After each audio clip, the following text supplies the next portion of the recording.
This Nigerian style brioche recipe is for 2 loaves of bread, but I have already shared the recipe for 1 loaf on a blog, which I'll be sharing in the description box. Now, I used all-purpose flour, salted butter, pure vanilla extract, active dry yeast, whole milk, salt, sugar, and eggs. I started with 800 grams of all-purpose flour and 100 grams of sugar, and then about 4 grams of salt because I'm using salted butter. If you're using unsalted butter, then you can double the quantity.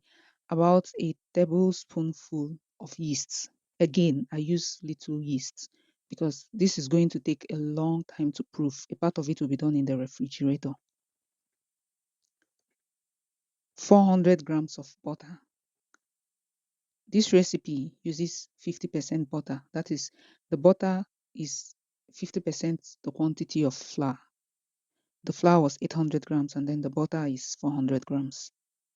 And I used 10 eggs, 200 mils of milk, and 1 tablespoonful of vanilla extracts. You can find the recipe on the link to the recipe on the description box. So to start the process, I mixed the dry ingredients in a mixer, poured in the wet ingredients. That's the egg, the vanilla extract, and the milk.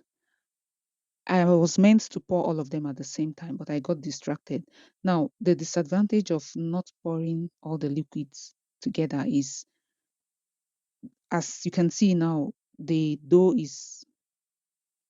it has started forming a dough. And when I then add milk, it becomes slightly more difficult to mix at the same time. But I had to give my mixer a little help by using a knife, and it's helped the process. This dough is a very sticky dough, and while it's not impossible to make it by hand, but I think it will be labor intensive. So it's better to be made with a mixer. I can, on my blog, I've also posted a recipe of normal sandwich bread that is not as enriched as this, and it's easier to make by hand. But you can still try making this by hand. I guess it would still work, but it would be a bit labor intensive.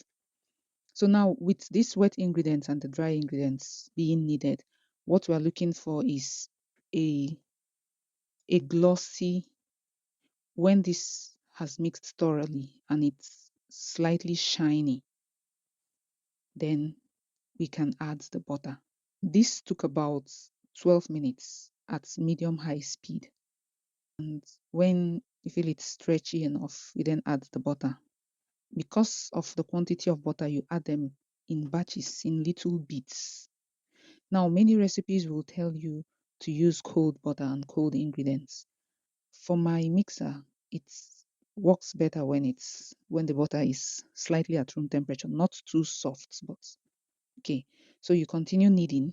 If it wasn't this enriched, when the dough starts to stick around the mixer handles like this, you know that it's ready. Then it's stretchy. But this is a very sticky dough. And this is my cue that it has kneaded enough. It's smooth, as you can see, and buttery. So with the butter fully incorporated and the dough well kneaded, this is the point where I bring it down. Now you can move this into a greased bowl, but I prefer proofing it in my mixer bowl as it is. So I just clean it up, clean the sides, cover with a cling film, and allow it to proof.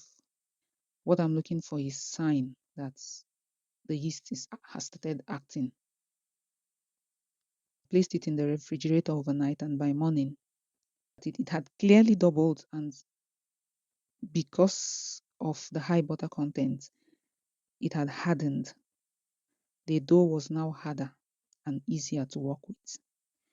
The main reason, apart from building flavors, The main reason why you refrigerate the dough is to make it easier to work with, to handle, to shape. How it was before refrigeration is terribly sticky and almost impossible to handle. But once it's refrigerated, it becomes chilled due to the butter being hardened. So this is a point where you can bake it into any shape you want. I checked the weight and divided it into 20 portions, each one between 104 to 107 grams. I didn't need to be precise in the measurements. So I started the shaping. Now, even though this is cold, it's easier to work with such dough when your hands are wet. So I wetted my hands and then started shaping. And this is how I rolled each one and placed in the baking pan. Now you can use any kind of baking pan you want. You can use a baking tray, you can use anything, the round cake pans, anyone. I chose to use this. One of the pans contained 9 balls and the second one contained 8. I was left with 2 portions and then I had to fit them into a small heart-shaped cake pan. So after this, I let it stand for a second proofing and to also come to room temperature for over an hour.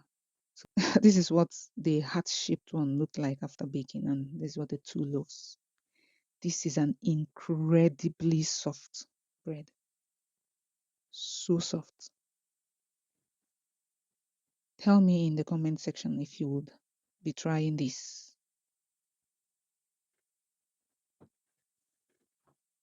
The bread is incredibly soft and tasty.